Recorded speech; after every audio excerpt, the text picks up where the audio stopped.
What's up, everybody? Welcome to the Ryan Ripken Show. As always, I am not Ryan Ripken.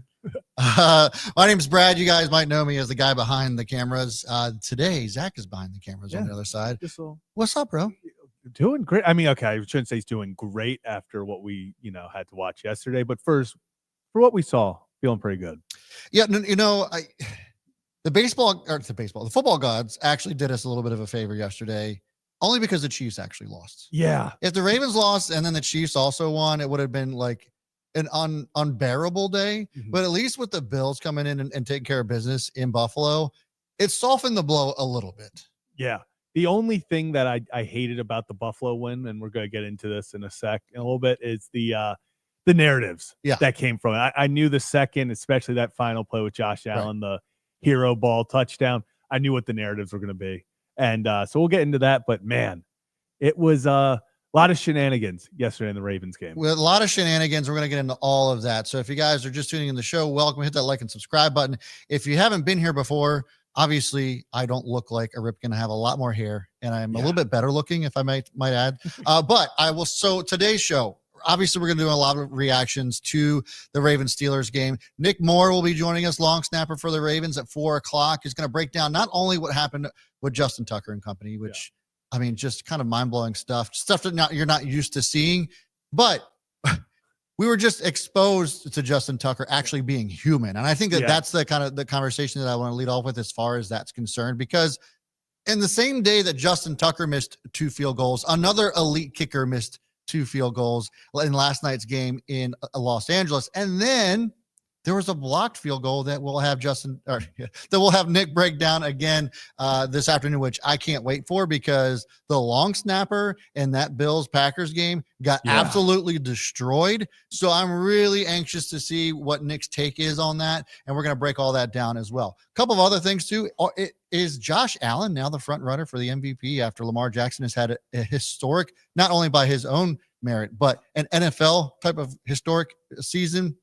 We're going to talk about that, as well as some other things going around in the NFL. But where do you want to start off with, Zach? Man, there's just so much to talk about yesterday. Let's start off with, I guess, the conversation you just kind of brought up after last night's, or I guess yesterday's 4:00 game. Yeah. Bills versus Chiefs. Bills pull it out finally. Yeah. Somebody beats the Chiefs. It felt like everything had gone in their favor, which, real quick side note, final drive, I understand final drive, they had to get 10 points. It was not going to happen. Right. There was a blatant drop in under 2 minutes on the drive that got it to like 3rd and 2 instead of 3rd and 10. Yeah. And the NFL, if commentators were like, okay, they're going to review this, Chiefs are going to get backed up again. Nothing. They just let the Chiefs. I was like, okay, can we at least hide it? Like every other, at least review it and then say it just, But after last night's game, it seems that they're at least in the media world, the talking head world, there's a new front runner for the quote unquote best quarterback in football right now. Yeah. And I want you to pull this up if you can for me as I continue to break this down. So can you break down can you pull up the Josh Allen touchdown run towards the end of the game that kind of sealed it? Because I want people to see this. I think we're all guilty of it, prisoners of the moment, right? And it's very easy to see how this game might have catapulted Josh Allen to being that front runner of MVP. And I'm not taking anything away from Josh Allen and his season. This is a very Josh Allen-esque type season that he's had seasons like this before. So it's a little interesting to kind of see how this might unfold for the rest of the season. I mean, we just got done week 11. We'll finish it up tonight. So we have 6 games left. Yeah.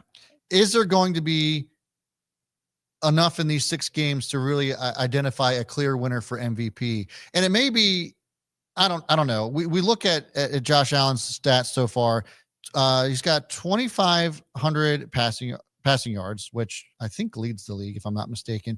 64% completion percentage. Then he has 18 passing touchdowns to 5 rushing touchdowns. Lamar Jackson, I'm going to repeat this again, just so that people are reminded of just the greatness that we're seeing from Lamar Jackson. 67% completion percentage, 2,876 yards for passing, which is unbelievable. Yeah. And then he's over 500 rushing yards on the season as well. Rushing yards, he's at 584, 25 passing touchdowns, 3 interceptions, of which every single interception, Every single one. you can make the argument for that were not his fault. They were all drop passes and 2 rushing touchdowns. So 27 total rushing touchdowns, and we're in week 11. Yeah. 2,876 yards passing, 584 yards rushing. That is over almost 3,400 yards in offense on Lamar Jackson alone. Yeah. And for me, I know that we're in Baltimore. We're all Ravens fans.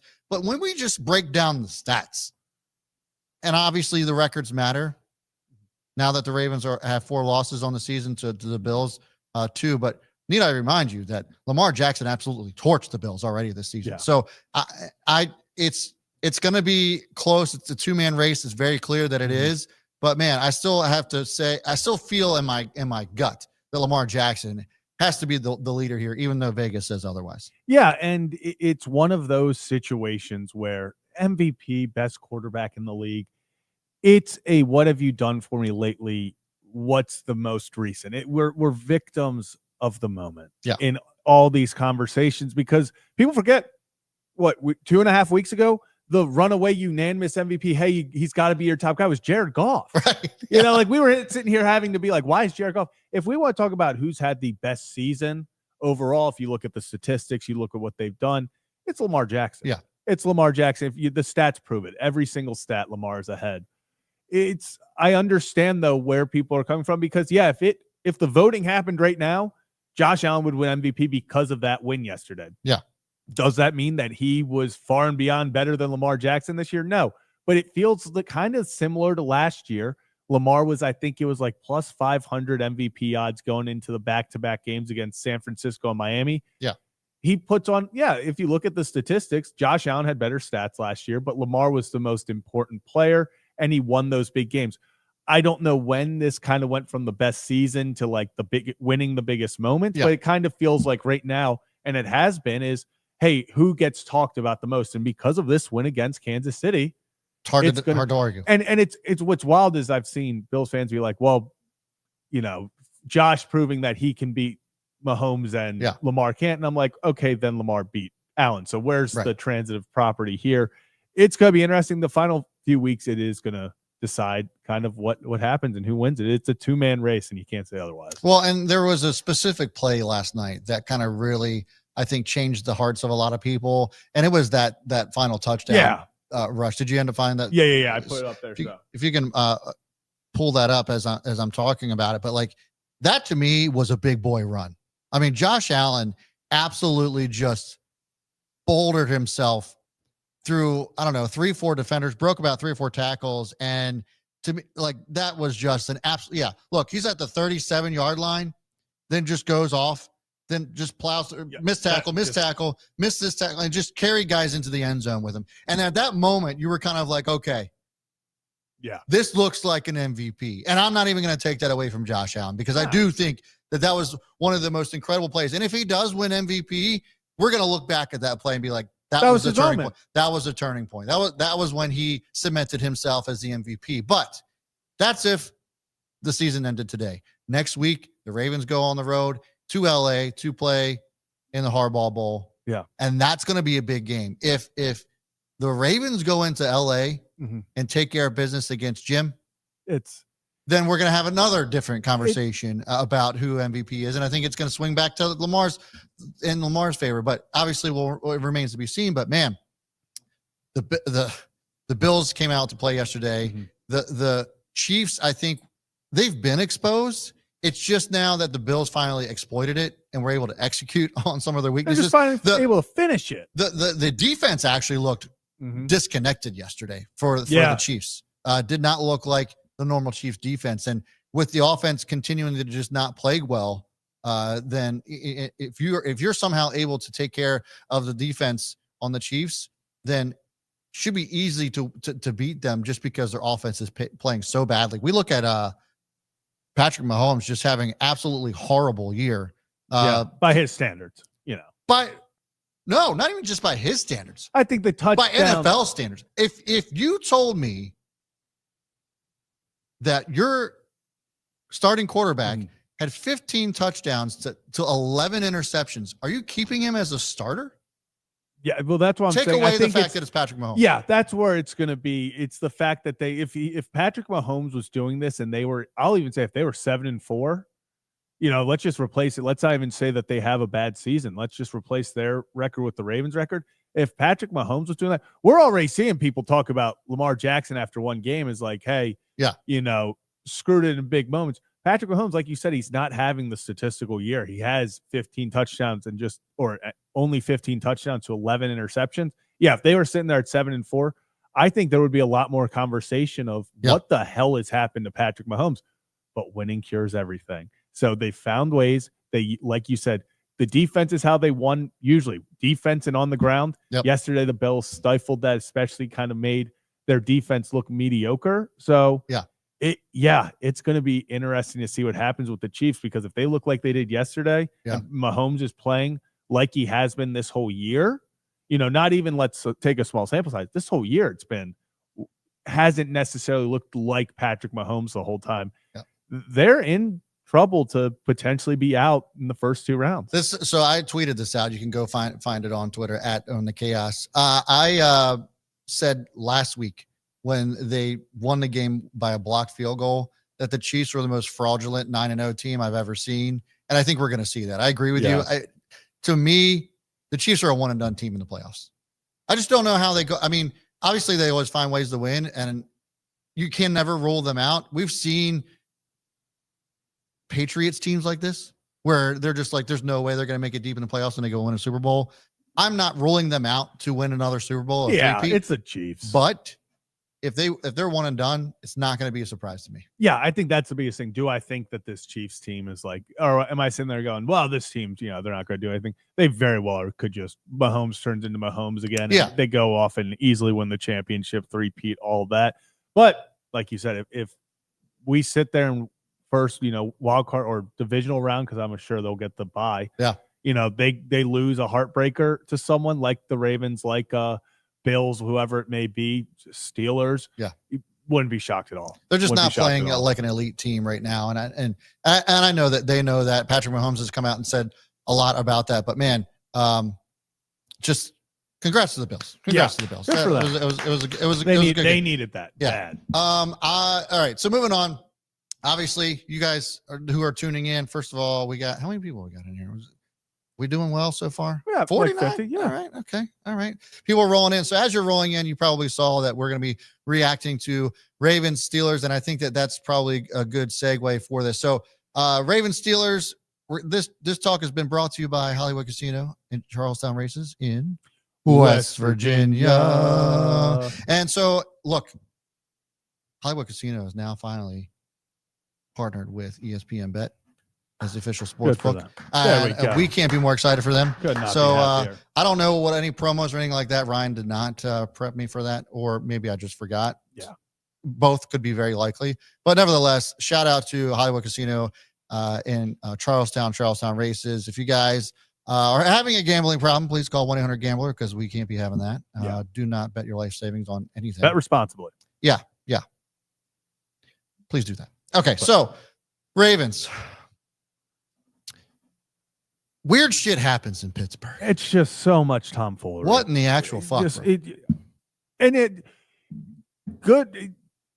As I said yesterday, I couldn't even be upset because the game told us from the start exactly what it was going to be like when Derrick Henry fumbled for the first time in 538 carries. Yeah. Like you were just like, yep, welcome back to Pittsburgh. Weird shit's going to happen. Yeah.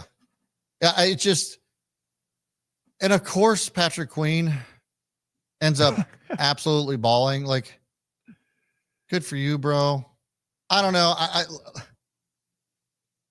Former players always do this to their other team, and then they go back to just being their same old self. So be curious to see what Patrick Queen does moving forward after this game. He obviously had a huge game, led the team in tackles yesterday, and then also had the stripped out ball from Isaiah Likely and recovered the ball, right? So shout out to Patrick Queen actually having himself a day, but the tomfoolery after the fact, and all the shit talking he had, rightfully so, because he balled out, but come on, man, what are you doing? It was just one of those games where you just felt like from the second, the energy that Patrick Queen was showing, he played with his hair on fire. That was a guy that was a classic. This means more to him, type of scenario where you're going out there and it was very clear 6 on defense. That game meant a little bit more than it did to the rest of the 10 guys out on defense. Yeah. Yeah. And let's back up for a second, because I think that there is a nice little way that we can approach this entire game. Okay. Let's just start. We're going to call it, obviously what's the phrase called? A euphemism? Yeah. The good, bad, and the ugly. I think that was a movie too. Yeah. Let's start with the good, because there was good things about this game on the Ravens side of the ball. The defense showed up. Yeah. The defense, look, the Ravens lost this game 18-16. 18 points were scored. They were all field goals. Didn't allow them in the end zone. They did not allow them in the end zone. There was no big plays that were given up. And coming into this game, the Steelers were on fire. Russell Wilson was balling out. Yeah. And the Ravens defense was able to hold them to 0 touchdowns. And if you would have told me yesterday before that game started that the Ravens defense would not allow a touchdown the entire game, I'd have told you that they won that game hands down. Yeah. It would have been a blowout. Yeah. I said yesterday on Kevin Zachariah, if you would have told me that the Ravens defense holds them to 18 points, I'm like, wow, the game's over in the second half. Yes. The second quarter. Yeah. It felt like that. Also, something we talked about the defense, Odafe Owe. Yeah. I mean, showed up. Yeah. Absolutely balled out. It felt like every single play. He obviously had the plays of back-to-back sacks. He got his 4th one taken away because they reviewed George Pickens' out of bounds play where George Pickens, God love him. I don't know what the hell that was. George Pickens has had some of the greatest incompletions of all time because this is the second time where he has had a step where he gets his first foot in, quite possibly 10 feet away from the out of bounds line, and then lunges out of bounds thinking it's impressive. But Owe gets that sack taken away. Odafe Owe played out of his mind. The defense was playing. Unfortunately for Roquan Smith with the hamstring injury, hope everything's good. Yesterday, Roquan Smith looked like Roquan Smith. He did. That was the first time this year in the run game, in the pass game, where you kept looking out there and you were like, okay, Roquan's flying around. He's playing smart football. We saw Kyle Hamilton sitting back in safety. He wasn't up against the line as much, and it seems to be working. Zach Orr has gotten a lot of shit this year for everything. Zach Orr has been blamed for almost everything bad the defense has done. So in moments like this, you have to give him his flowers. Came up, he said he was pissed off. He said he couldn't sleep after that Bengals game. He said that's not who they are, and they needed to have a statement. Am I saying the Steelers is the litmus test of, hey, this is what you can do against a good offense? I think the Steelers offense, even though they were hot, is at the end of the day more middle of the pack. Yeah. Got to continue, but this is the building step. This is the confidence they needed. Now go out there and prove it against the Chargers. You can stop. You hold the Chargers to 20-ish points, then we're going to be talking. You keep them out of the end zone for a while, then we're going to be having those talks about, okay, this defense is starting to hit its stride. Nick Moore said before the game that he felt like the secondary was going to put it together this week, and they did. Besides a few big plays to George Pickens over the top, Brandon Stevens, please get your head around. It's every single time. He is one of the best corners in the league until the ball's in the air. It's incredible. Yeah. And shout out to the defense. I mean, they did a really good job. One thing that we've made comment of, the Ravens defense have had a real hard time getting home. Yeah.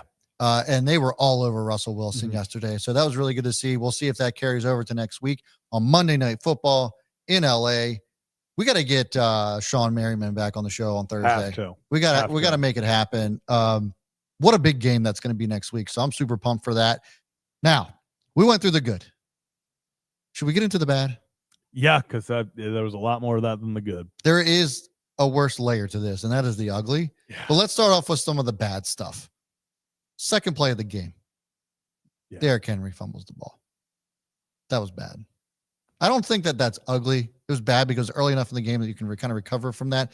But it seemed like the run game just kind of stopped after that. I mean, Derrick Henry, rushed for 65 yards as a second consecutive game without 100 rushing yards. Yeah. So that was to me was probably the bad part. What I would consider my bad part. What was your one bad part of the game? It probably is still. It's going to be the lack of Derrick Henry just throughout the game. We'll get into the fourth quarter and stuff and down the stretch, but just throughout the game, it felt like they would give it to Derrick Henry, nothing would happen. They were like, "Oh, that was our attempt for this, drive," and then they wouldn't go back to him. When the offense isn't getting where you want to go, when it's obviously stalling, you brought in Derrick Henry to be a difference maker. Hand him the ball. It was clear that pretty much as soon as Lamar wasn't sharp yesterday. We can talk about drop catches here and there, missed opportunities, the interceptions on his fault.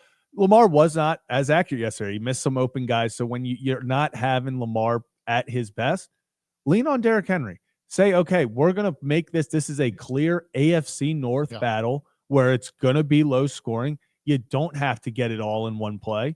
Go out there, grind this out, control the clock, because Pittsburgh controlled the game. 20 more plays on offense. I think they had the ball for over 10 minutes more. Let me check real quick. And it genuinely, they had it for 13 minutes more than Baltimore. They had it for 36 minutes of the game. You can't have that happen if you want to win in the AFC North. Derrick Henry rushed the ball 13 times yesterday, and I think that, to your point, that's one of the big reasons why Lamar was inaccurate, because he was running for his life a lot of the time. And they abandoned the run pretty early, I would say.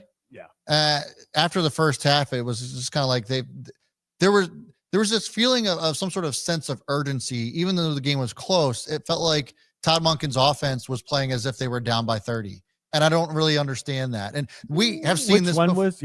We've seen this before. We've seen it before in the AFC Championship game last year, and Lamar Jackson actually spoke to this. We didn't pull it up, but I think we have the quotes on this. Do we not, Zach? For which one? For Lamar Jackson, kind of commenting on what happened in yesterday's game. No, I can look for it. Had that pulled up. But essentially, here we go. So Lamar Jackson said he was annoyed with the offense hurting themselves in big games, and for multiple seasons now, 3 turnovers and 12 penalties against Pittsburgh yesterday. So he just basically was just like, I've had enough of this shit, and I just don't know why it keeps happening. Yeah, which he should be annoyed with this. I mean, part of it has to do with him. He's not been playing great. Can't blame him for the interception, and obviously this team's penalties, as we're going to get into, it's just they lead the league, and it's not particularly close. And it's getting to the point where I genuinely, there's a big play and I'm like, okay, where's the flag? Derrick Henry gets the screen pass, takes it for 15. Up here comes illegal man down the field. Nelson Aguilar, this would have been, if the Ravens don't score there, this would have been talked about a whole lot more. Is that play to Nelson Aguilar gets called back because of ineligible man downfield. It's just over and over again. The Ravens, just something happens. And we can get into the ticky-tack stuff of, there's been some weak holding calls, that have really hurt them. They're getting called. When you're playing that undisciplined, you're going to get called. They're going to get called. You're going to start to be put under a microscope. And to your point, the ineligible men downfield, I can't remember who it was. Was it Falele? One of McCary was one of them. So when you see McCary, we don't have that pulled up, but like when you see him just kind of nonchalantly crossing 5 yards after the line of scrimmage, and he's just kind of chilling there before the ball gets thrown, it's just kind of like, bro, what the hell are you doing? Like that is disciplined football. And look, I've never played football. I never played it in a high school level, but I've seen enough to just know that you were just lackadaisical crossing that 5 yard line, and they're going to throw it every time. It's the one thing with, I get the RPOs and that puts linemen in difficult situations, but they're also taught in RPOs, you're not going down far enough in the field until you see a ball carrier. Like you've got it. That's part of the RPO. That's why it makes it tough to defend, but it also is the risk you take when you pull it back. And I understand, Lamar takes longer because he scrambles with the ball and stuff like that. It really was just penalty after penalty that you sit there and you say, well, they're shooting themselves in the foot.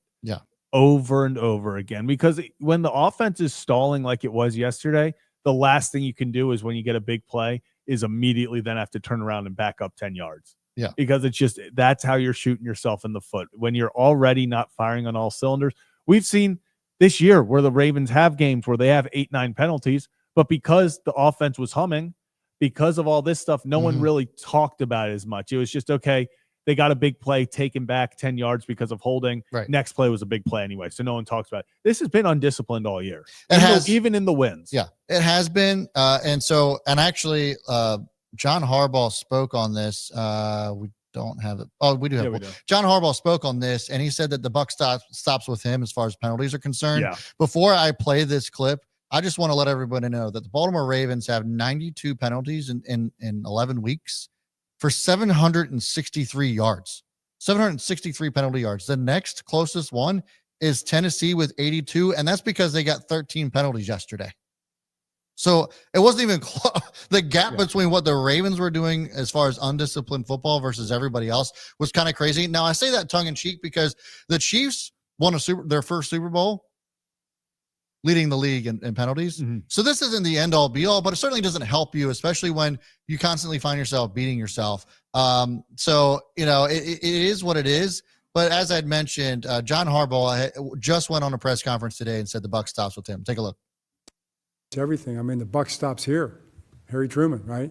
Stops with me. So it's my job to make sure that we're doing the things that we got to do. And we, from a coaching standpoint, from a drill standpoint, from an emphasis standpoint, technique standpoint, and making sure guys understand that, it's not okay. It's not acceptable. We've all got to be intentional about getting it stopped, and my job to make sure that everybody's focused on it. I don't know exactly what you have to do as a coach. Yeah. I don't know if it's like, is it drills in practice? What you end up doing to try to prevent a lot of those penalties, but there are some that where you just have to go and I don't know, figure out how to play disciplined football. You just got to be better. Yeah, and it's one of those situations where I respect John Harbaugh for taking accountability and being like, hey, it stops with me. Yeah, remember how I thought everybody said that John Harbaugh doesn't take accountability? Never. The guy would never. Thank you for him for taking accountability. It's not all on him. And it's not like yes, if this was stuff where there were delay of games, there were, when it's that stuff, yes, it's on coaching. If it's 12 men on the field, if you're getting caught with illegal formation, stuff like that, then it's okay. There's got to be communication stuff. When it's just you're getting beat and you have to hold the guy, or you're getting DPI, or that's not coaching. No. Like that's you got beat. Like that's also the players also like I see people being like, this is so undisciplined. This is the example of why Harbaugh needs to go. Yeah. If the guy gets hit with a defensive pass interference, that's not John Harbaugh teaching him to interfere with that. Right. Like they're telling him, hey, this is what we have to do. It's not like they're sitting there going, if you get penalized, you get penalized. Yeah. Like they don't want this stuff to happen. So I appreciate Harbaugh taking accountability, but it's not this, if we had a different coach, if Harbaugh says we're cracking down on it, that something's going to change. The players are also responsible for all these penalties. Yeah. I agree. Look, we can put that to bed. That was the bad thing about the game. Yeah. The ugly thing about the game, see how empty this is? Yeah. This is what forced me to drink all of this. It was the ugly shit that happened yesterday. Now, there's a couple of things. I'm going to take one, and I know that you'll take the other one. I don't even know what you're going to take, but I'm sure I know what it's going to be. It's a 2-point conversion for me. Yeah. That play, that 2-point conversion, or lack thereof, was the most predictable. Yeah. Like everybody knew that Lamar Jackson was going to take it to the corner of the end zone. That play has worked so many times, and they've done it so many times. They've overpowered teams and fooling them into thinking, what are they going to do? They're going to do power formation. Where are they going to run it? And here it comes. Lamar always runs it to the side. If I knew that was going to happen, Mike Tomlin knew that was going to happen. And actually, Emmanuel Acho ended up breaking this play down as well. So I want us to react to this on the other side. So take a look at to see the breakdown from Emmanuel Acho here.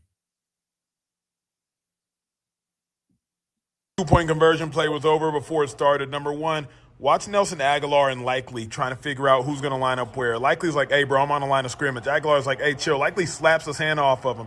Now, here's the other dilemma. Likely has to work with the tackle to work on this defensive end and then likely has to work up to the linebacker. Aguilar has to aggressively block this outside linebacker so that the offensive lineman can pull and block JPJ, Joey Porter Jr., who inevitably makes a tackle.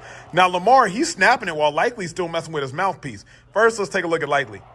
Okay, Likely, you're supposed to double and you need to work up to here. Likely won't end up doing that. Aguilar, you have to aggressively block this outside backer so that these two pulling linemen have a clear train to come out here and kick out and knock out Joey Porter Jr. so Lamar can waltz into the end zone. Okay, Nelson, he gets blown up, but he wasn't really going to win versus an outside backer. Now the two pulling linemen, they can't pull around. So now Lamar got to try to beat this dude by himself. Keep in mind, Likely, you supposed to double to this backer. You just looking around confused. Aguilar, because he didn't necessarily seal the outside backer, now these linemen can't pull for JPJ, and over before it started. Now, this was something that I, in my opinion, will put on John Harbaugh, only because there was clear miscommunication going on and a lot of confusion at the line of scrimmage, and there was 3 timeouts on the clock, 3 timeouts left in this game at this point. So you're talking about a game-changing play. You have 3 timeouts. Just take the timeout. Yeah. Collect whatever it is that you were trying to do. I mean, and there was already a timeout that was called by the Steelers before this play happened. And if you're on set, you're not ready, then just call the timeout. Now, John Harbaugh did come out and say he didn't see what was going on between Aguilar and Likely there. But either way, somebody should have been calling timeout. Tom Munkin could see it. Yeah. Somebody call a timeout. The other thing for me too was, why was Derrick Henry not there? Yeah. Like, even if you weren't going to, Lamar Jackson said it was him that was going to run that play the entire time. Everybody knew that on their side of the ball. Of course, the Steelers did too. But for me, it was like, at least put Derrick Henry out there to give them pause, to give them like okay, we got to watch out for Derrick too. Because like I said, it was just so predictable. Everything was wrong about that 2-point conversion play. And it was such a pivotal part of the game that to me is coaching. That entire play was all on the coaches, in my opinion. Yeah. And I think that's a situation where when you look back, I understand why they didn't call the timeout, because they wanted 3 timeouts. They wanted the opportunity, if they didn't make it, to feel like the game wasn't over. But at what risk? Exactly. At the risk of that's where it gets kind of weird, because I want to say, you blow the timeout there, but then also now you're stuck kicking an onside kick if it doesn't work. My biggest complaint about it is Derrick Henry not being on the field. Like you said, I get that there are situations and they wanted to show a certain look. And the Steelers called the timeout late enough, before the first attempt, where they kind of saw what the Ravens were doing. So then the Ravens had to change up.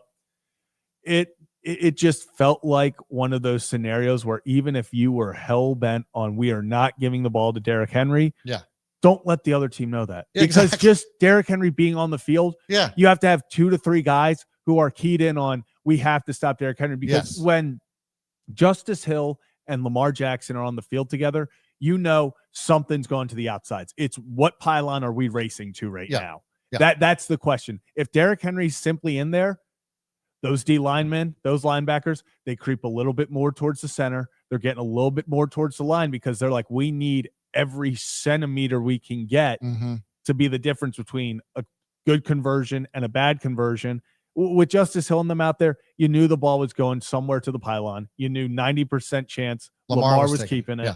The only thing is, okay, we have to look out for, is there a receiver going out for some sort of option to pass? Which honestly, I mean, should have been. But Mark Andrews was pretty wide open in the end zone. Had Lamar had some time to actually toss it over. He was coming around. You could see that he was there. Obviously, it wasn't a pass play anyway, but Lamar Jackson was going to toss up in the middle of the he was.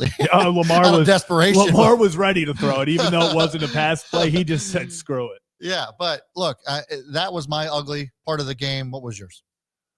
It's got to be the kicking. Yeah, that's what I figured. Yeah, it's just you leave 6 points out there. Yep. Not only if we want to take into the whole account, you got beat by 15-point difference in the kicking department. Yeah. I mean, Tucker gets 3, Boswell gets 18. You had 2 missed field goals in moments that, it's early enough in the game where you're like, okay, we can overcome this. But you look back at the end of it, game gets played differently, obviously, if the Ravens had 3 more points. But I bet the Ravens would have taken those 6 points. Yeah. if they could have, because I think, obviously we don't know how things will have worked out, but I feel a lot more confident that the Ravens, the way their defense was playing, was going to be able to find a stop here somewhere to prevent the Steelers from taking the lead. You got to believe that Derrick Henry would have gotten the ball a whole lot more to chew up some clock, something besides of what we saw yesterday. But yeah, I mean, huge difference maker in the game. Those 6 points obviously would have been the difference between a win and a loss, considering how the game ended. But yeah, man, it's tough to watch. It's tough to watch Justin Tucker this season in particular. And look, we're going to talk about this. Nick Moore is going to be on the show in about 20 minutes, and we're going to break a lot of this down. But man, I think as a Ravens fan, you're like so spoiled by arguably the greatest kicker of all time is now having a mediocre year. And you're like, oh, is this guy falling off? Has he missed a step? What's going on? I think that there's a lot of answers to a very complicated question. But yeah, man, I agree. It was very ugly. Yeah, that was just the part that stands out the most for me, is the simple fact of they were 6 points. It's not like you look back and it was a 14-point loss and you're like, oh, those 6 points, maybe the Ravens try for it. No, if the Ravens have even a single point more, they just kick the extra point in that situation, right? And tie the game. So yeah, it genuinely is one of those situations where you feel it's gut wrenching as a Ravens fan, because Justin Tucker's Mr. Reliable. Yeah. And we have people talking about it that we're going to get into when Nick gets on, but this is one of those situations where for the past 12 years, it was they send Justin Tucker out there and every Ravens fan's like, awesome, there's 3 points. Yep. Didn't matter if it was 60 yards, if it was 10 yards. Justin Tucker walked out there, you're like, that's 3 points. It's going to go down the middle. If it even swayed one way down the middle and still was pretty center cut, you're like, ooh, missed that one a bit. Yeah. It was just, there was never a question. Now I'm going out there. We want to talk about coaching. Shout out John Harbaugh, because I know I was saying, why the hell are we sending Tucker out there for a third? I mean, I was like, what? Okay. I was like, okay, so we're just sticking with him. Goes out and nails him. That's why he gets paid more than me. Well, and he smoked that ball. Yeah, killed it. Yeah. So it's not like he's not capable of doing it anymore. There's just some sort of lack of consistency. And I think there is something going on there. I don't know if it's Tucker, if it's something else going on, place holding, what have you. Tucker did come out and mention something about the condition of the field. But when the other side makes 6 field goals in the entire game and doesn't miss once, it's not a great look. Yeah, and here's the thing. It's not like Boswell was getting like 30-yard attempts each time. Yeah, he got the 57-yarder and put it right down the uprights. And it was those moments that you're like, yeah. It's just not the Ravens day. Right. It just really wasn't the Ravens day when you have the opposing kicker going 6 for 6 and just smoking 57-yarders while the greatest of all time is hooking ones from 40. So it really was tough. Yeah.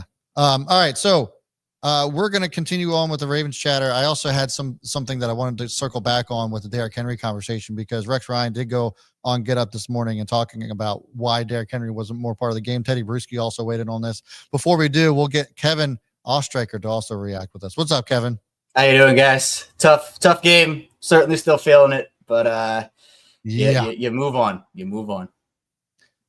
Yeah, so we were just talking about the good, bad, the ugly parts of the game. Our good, our bright spot, obviously, was the way the defense held up yesterday.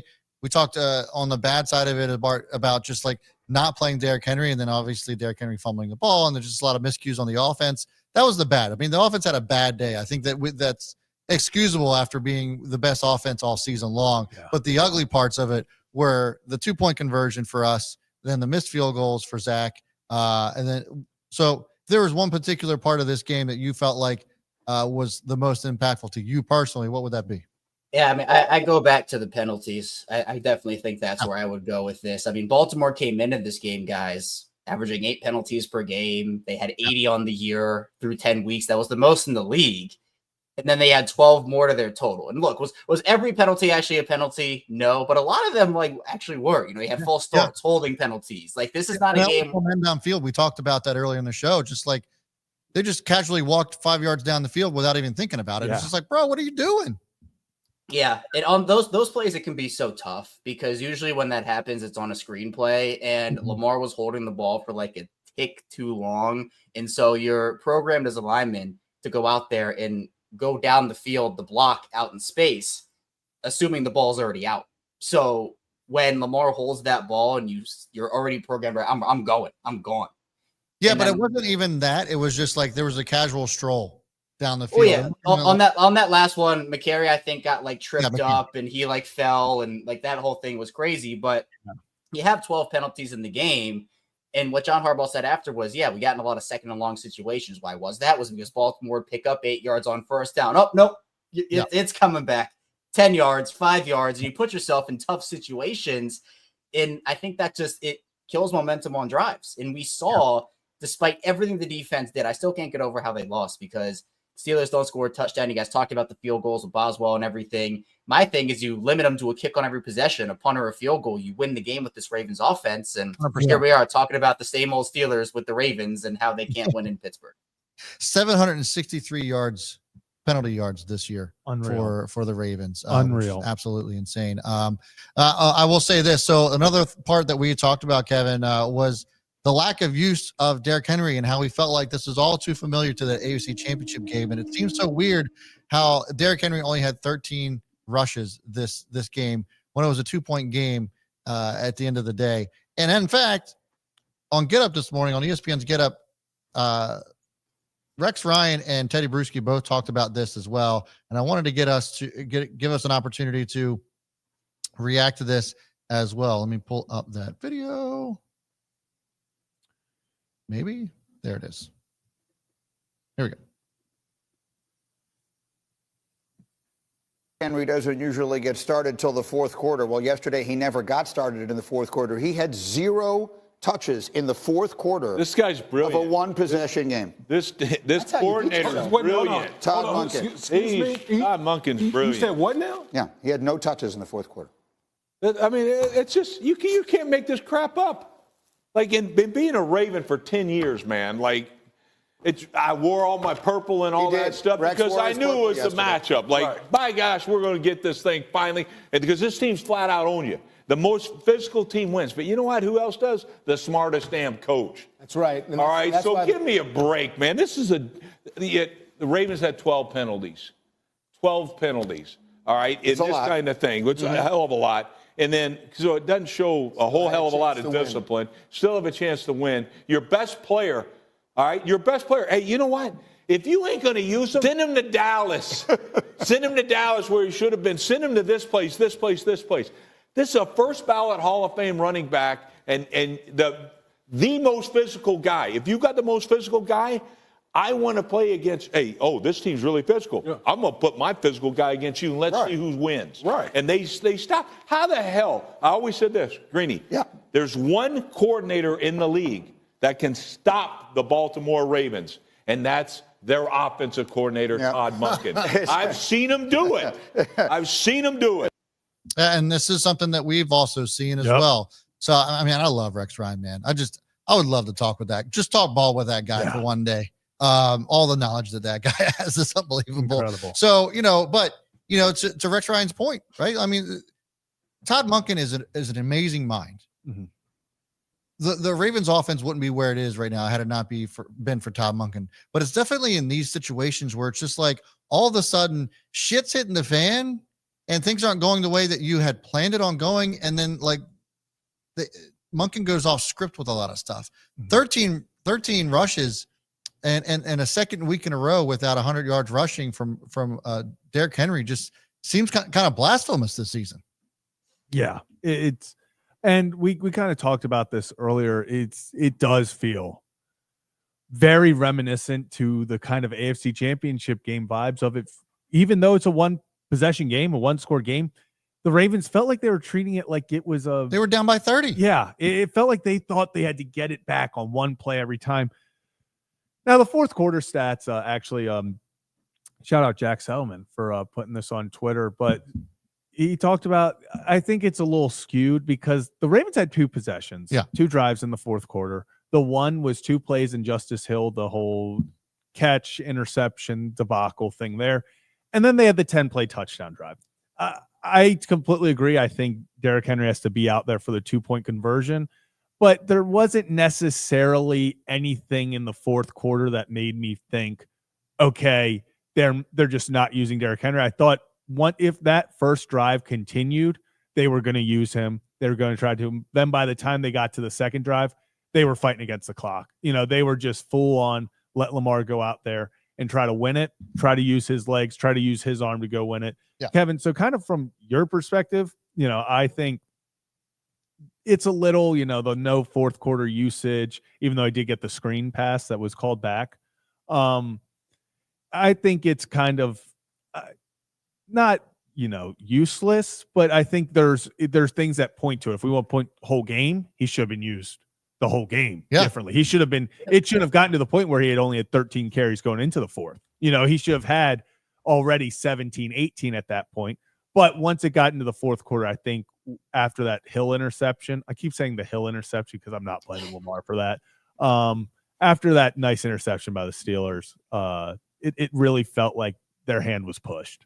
Yeah, I was going to say the second play the Ravens had in that fourth quarter was the screen pass, and that was called back. But you're right, where game flow dictates a lot of this. So when you look at the actual stats, and I put these out just with no context, but in the Ravens wins, Derrick Henry has had just over 20 carries per game, and their losses is just under 14. Now, a lot of that is game flow and game script, right? Where obviously if you're up and you want to have Derrick Henry out there to close, he's going to get more carries, and they feel good about justice. But you're right. It should have happened earlier in the game. I think Henry fumbles and they kind of move away from him. And look, Pittsburgh did a good job of stopping Derrick Henry. I mean, his stats are kind of skewed because he had that 31-yard run. Mm-hmm. So it's like, all right, he averaged 5 yards a carry. But in reality, you take away those 31 yards on that one run from the 65 he had, and you have 12 carries for 34 yards. Look at that quick. I'm just doing quick math all day today with all these stats. But, hey, man, good for you.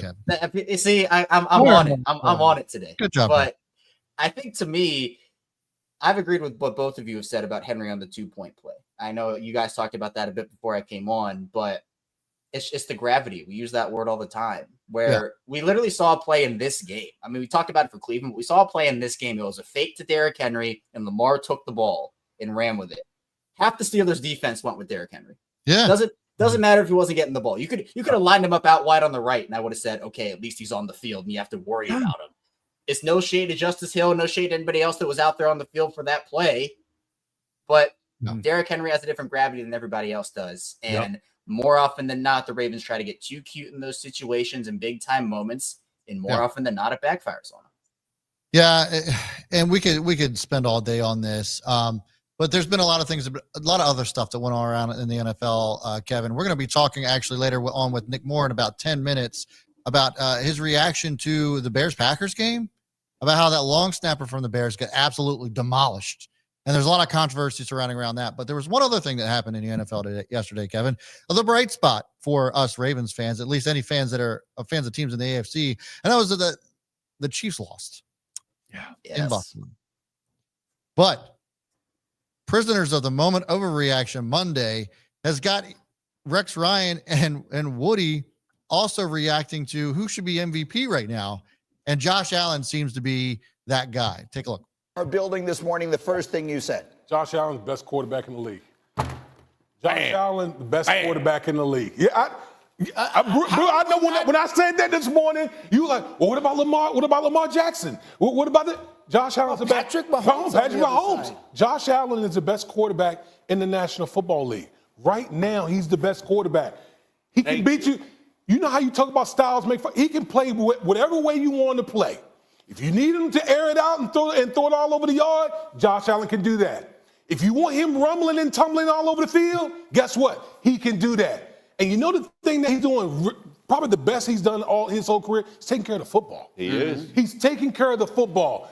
Josh Allen puts on his cape when he needs to put on his cape. And going head-to-head against Patrick Mahomes yesterday in the game of the year, Josh Allen was playing some of his best ball in the biggest game of the year. Every time you say Josh Allen right there, I believe you can insert Patrick Mahomes. Really, because I think we're talking about the same beast here. I mean, I've seen Patrick Mahomes make runs like that on 4th and 2 also. But you know what? But you know what the difference is? See, I know where you're going.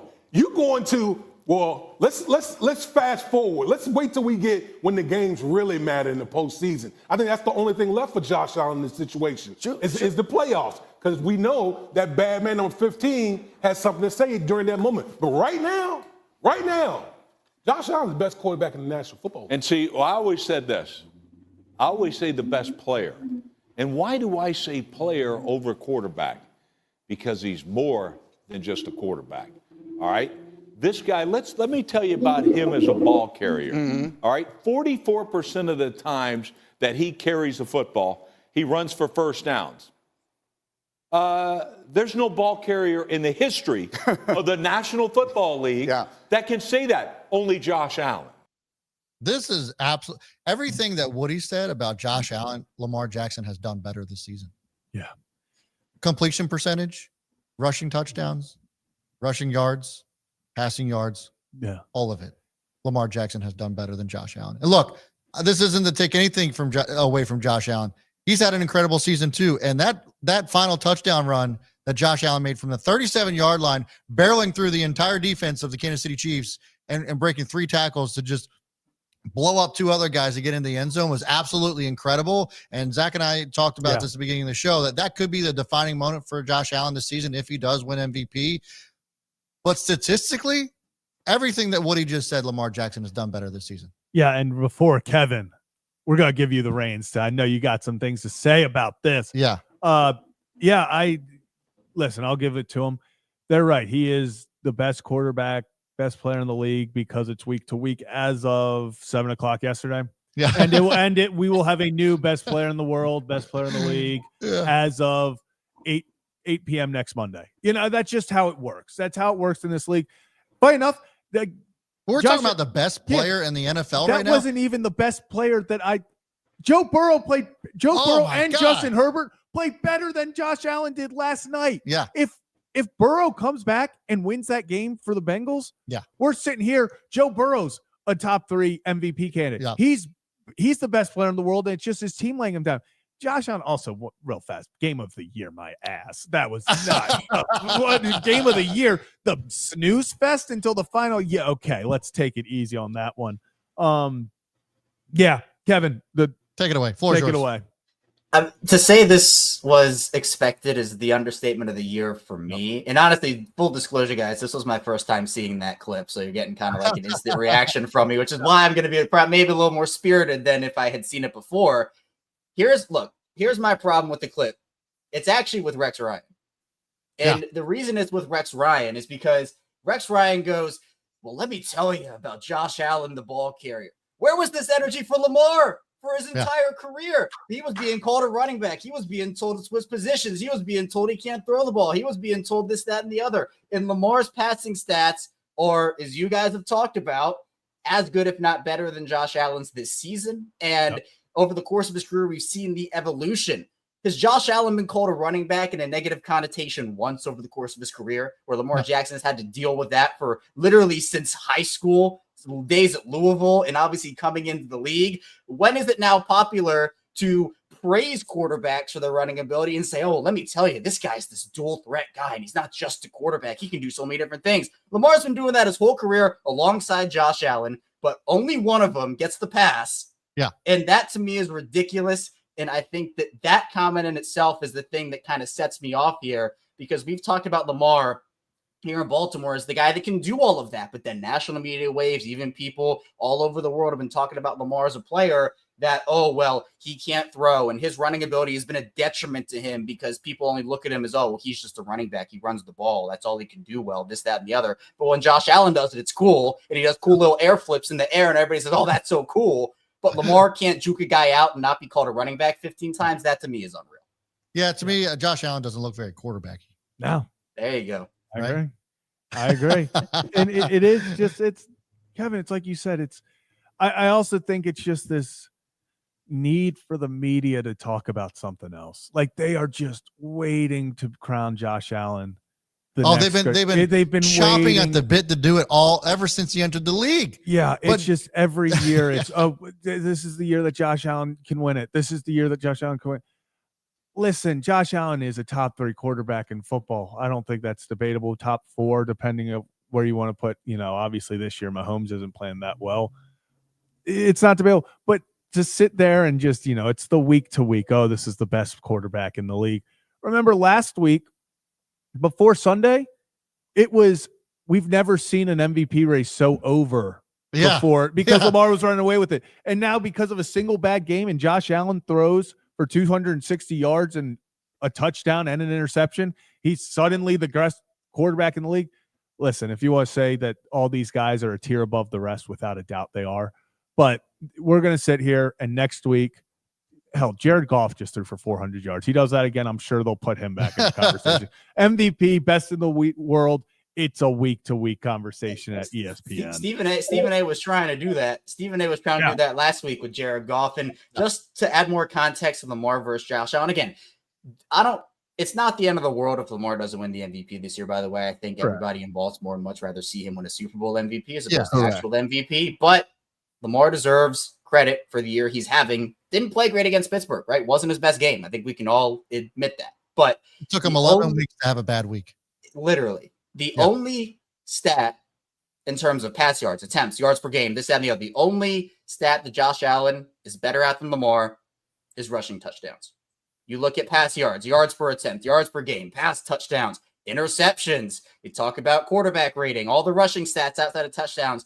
Lamar beats him in everything. Plus, he has the head-to-head record where Josh Allen couldn't do anything against that Ravens defense. The only reason that Josh Allen has more rushing touchdowns than Lamar, which only, by the way, is only 3 more rushing touchdowns, is because Derrick Henry now takes all the touchdowns. He rushes in all the touchdowns now. So, he's got 27 total touchdowns, Lamar Jackson does, which is, I believe, 5 more than what Josh Allen has. So, yeah, I mean, again, you can make that argument that Lamar's still better in that category as well. So I hear what you're saying, but yeah, it's an egregious, I think, in my opinion. It's just one of those weeks where oh yeah, Lamar had a bad week, so now we got to talk about somebody else. But in my opinion, in my book, Lamar's still the MV3 of this season. You can't tell me that a player that's had 2 previous MVPs who's having the season of his life and the season of it in the NFL history, one of the greatest seasons in NFL history as a quarterback, that he's still not the front runner. That's just insane to me. Yeah. Like Kevin just said, it's not the end of the world if Lamar doesn't win MVP. I think it's going to be tougher for him just because of recency. They're going to want to give it to someone else because they don't want Lamar winning back-to-back. That's his 3rd. Suddenly, they'd rather give it to an Allen so they can pin them up against each other. It looks better like that. I think Lamar Jackson's having the better year. Like you guys said, It took him till week 11 to have his first bad game. And, I think if he wins MVP, I think that's great. If he doesn't, what we've learned, and this is why I think it's so funny in Baltimore, didn't we all before the season agree that we weren't going to care about regular season? We were just get in. Yep. For a fan base that doesn't care about the regular season, a lot of people are throwing in the towel because of regular season stuff. Let me just say that. Yeah, that is for damn sure. I saw that Marcus said that Brad has G-Pair today. I've been doing some different stuff. Experiment. Been doing some different. This is actually what my hair should always look like when I actually pay attention to it. But I appreciate it. I chopped off all my hair. I went this is the shortest ever. I went mega short on my hair. It is short. Yeah. Well, you know what? You don't have to worry about bedhead that way, Kevin. Yeah, that's the main thing. Although I don't know. Maybe it's not. It's not. The guy that's so short, it's not even popping up in the background. We appreciate you doing that. But this reminded me to shout out our OG sponsor of the Ryan Ripken Show, Adams Jeep of Maryland. Adams Jeep of Maryland is up there in Aberdeen, Hoyne. So if you're in the market for a new or used Jeep, go up there, see our friends Matt and Chuck, and tell them that the Ryan Ripken Show sent you. Tell them that Rocco sucks, or just tell them that you love me and my hair and Kevin's new haircut. And Chuck will give you $1,000 in gas. Woo! Which is, hey, listen, that's a lot of money. It's a lot of money for gas. So go there. They're also doing promoting, I guess. They've always had it, but they're kind of getting more into their extreme motorsports. Oh, they do all kinds of customizations to not just Jeeps, but anything that has transaxle in it. And they are doing some pretty crazy stuff up there. So if you got a Ford, you got a Chevy, you got anything, any big truck, any 4x4 that you want to go crazy on, go up there to Adams Jeep in Maryland. You can tell them that we sent you. Chuck and Matt are some good people up there, and we certainly would appreciate it. All right, so getting into the part of our show that we've all been waiting for. We got a Georgia Bulldog in the background, which, by the way, I made a comment to Rip. I think it said something you got on yesterday as well. Yeah. That thank God the Bulldogs won yesterday, because it would have been a really bad day today. A tough one. Nevertheless, we're going to bring our boy, the long snapper of the Baltimore Ravens, future Pro Bowler of 2024, Nick Moore, is in the house. What's up, Nick? Fellas, what's going on? How's it going, Nick? What's up? Oh, just living the dream. Bulldogs pulled through for you on Saturday. Yeah, at least you got to win. They did. It made me proud, man. They made me proud. Actually, Nick, I'll have you know, I saw Georgia go down. What was it, 10-0 at the time? 10-0, and immediately live bet them. I was like, ain't no way Georgia's losing. I got him at like plus 180. I was like, okay. I was like, there's free money. Just simple. Georgia Bulldogs, baby. They first quarter wasn't super good for us, but no. You guys do that, but you guys bounced back. Do the whole have to bounce back thing. Yeah, I mean, we're just late starters in Athens, baby. Probably out drinking too much the night before, so it takes us a quarter to get ready. Doesn't matter how you start, it's how you finish. Exactly. A win's a win. A win is a win. Hey, you're damn right it is, baby. That was a great win for the Bulldogs. Carson Beck looking true to form. He's going to win the Heisman this year. I mean, it's just. Whoa. I'm just kidding. I was. All right. No. It's an inside joke because with my buddies I played with over there, I'm always hot and cold with Carson Beck. I'm like, he's the worst quarterback in the league, and then he plays good against. We beat Texas. I'm like, Carson Beck for Heisman, and then they suck against Ole Miss. I'm like, why does this keep playing quarterback? And now I'm all on the Carson Beck hype train. So actually, I was going to say it. As someone on Twitter, I can tell you that's actually how every analyst also feels about Carson Beck. During every Georgia game, it's the exact same reaction. When you got more picks in the last 6 games and touchdowns, and you're basically leading the FBS in interceptions. Yeah. Coming into the season, you're looking at supposedly being a number 1, a first-round draft pick, potentially top 10, could be a franchise-changing quarterback, and then you go out and you throw 12 picks in 6 games. I mean, it's definitely a letdown, but like I said, man, they're winning. They're going to finish 10-2. I got UMass this week, and then Georgia Tech on Thanksgiving, or to finish up Saturday after Thanksgiving. 10-2, like I said last week, we're going to finish 5-9 probably, unless something catastrophic happens in the SEC. I don't foresee them getting an opportunity to compete for the title, but we're going to get to host a home game, I would imagine. Probably looking at playing somebody like Boise State or Miami or one of these teams that shouldn't necessarily be in, but it'll be like that. It'll be like that time everyone thought Notre Dame was good, and then they played Alabama in the playoffs, and they lost or was it Alabama or Clemson? They lost 33-3 or something. Oh, was that? It feels that was. I was in college. I think I want to say it was 2018, the season of 2018 that they didn't let us in, and they put Notre Dame in, and they got absolutely walloped. Yeah. So it's funny. They're going to learn the hard way this first year. They're trying to keep it open for everybody else. I've said this plenty of times before. The committee is trying to get a little bit of diversity, equity, and inclusion in the playoff system, and I don't think it's going to work out for them.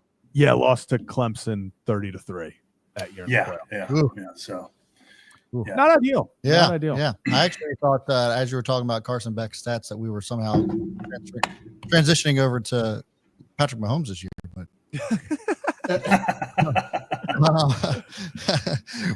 Patty Mahomes. We were actually just talking about that. The touchdown to INT ratio that Pat Mahomes is doing this year is crazy. It's just unbelievable.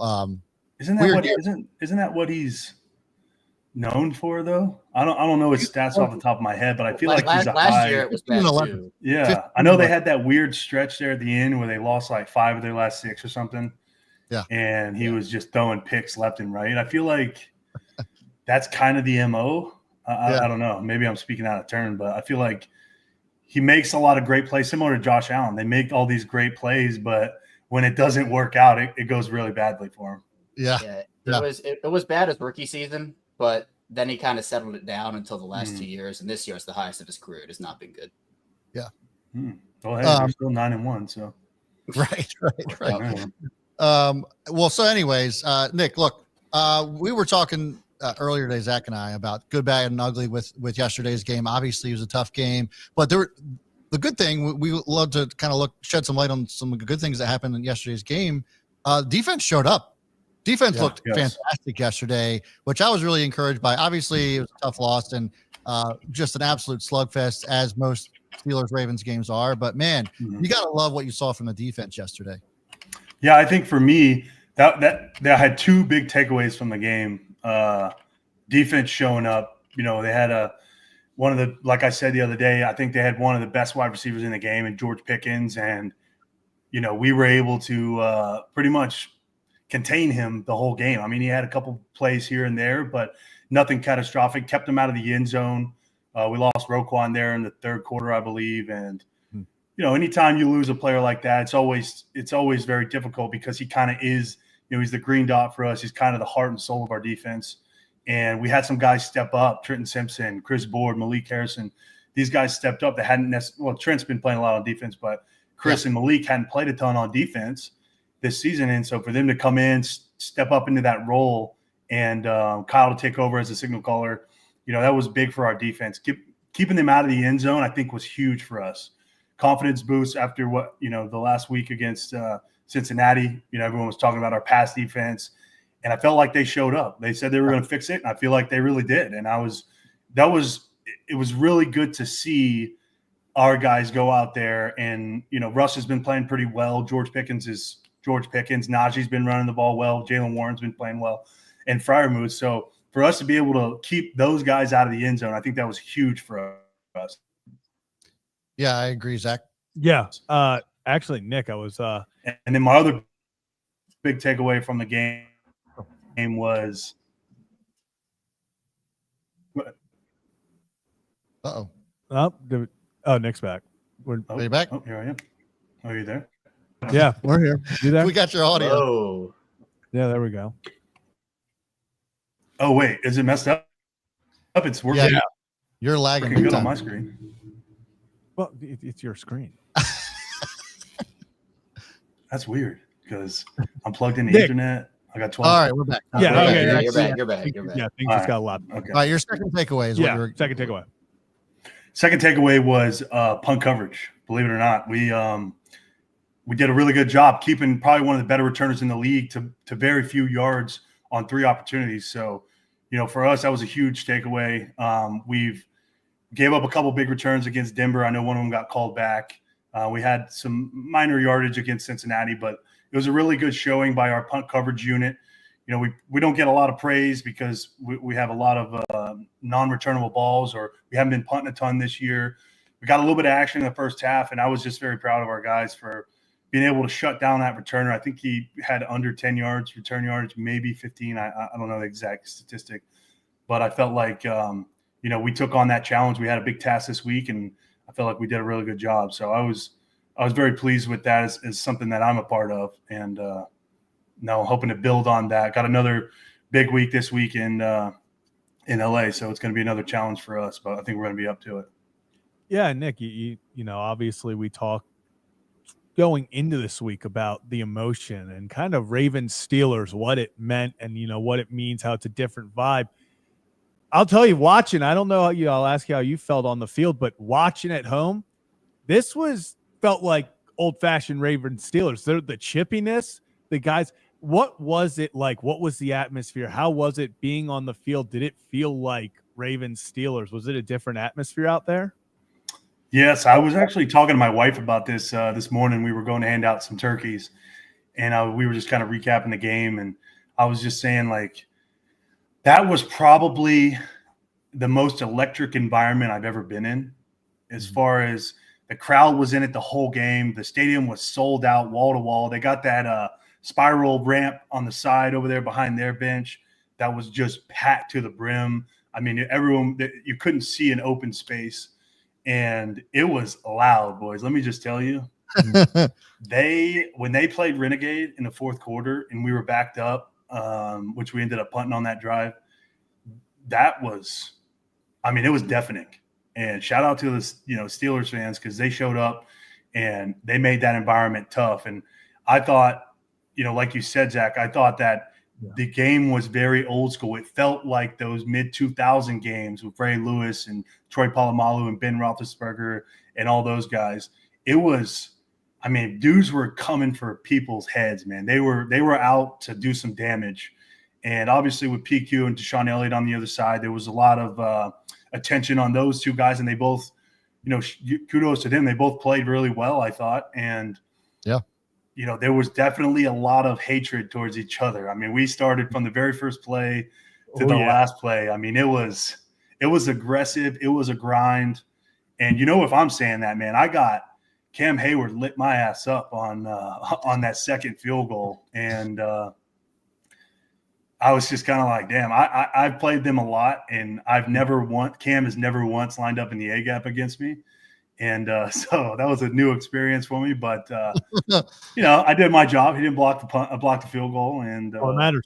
Yeah, exactly. So, but no, it was a lot of fun to be in that game. I'm really excited for the rematch in Baltimore. I hope I know our fans are going to show up and do the same exact thing and get that environment just as lively. And it's going to be a great season finale against those guys in a couple weeks. And obviously yesterday was a tough day for us, but overall the environment was a lot of fun, and it was really, really exciting, and it was very, very loud. I'll say that. Yeah, weird shit happens in Pittsburgh. Always. Always, man. Every time. I don't know how many times we said that last week. I wish Rip was here to say it, because I feel like he says it way better. But yeah, weird shit happens in Pittsburgh. It's just one of those things where I was telling Zach earlier, it's like, if you told me that the Ravens didn't allow the Steelers to get in the end zone once, y'all would have won. I wouldn't even have thought about it twice. 99 times out of 100. That's a win for the Ravens. Right. So just like, a testament to the whatever voodoo is going on in Pittsburgh.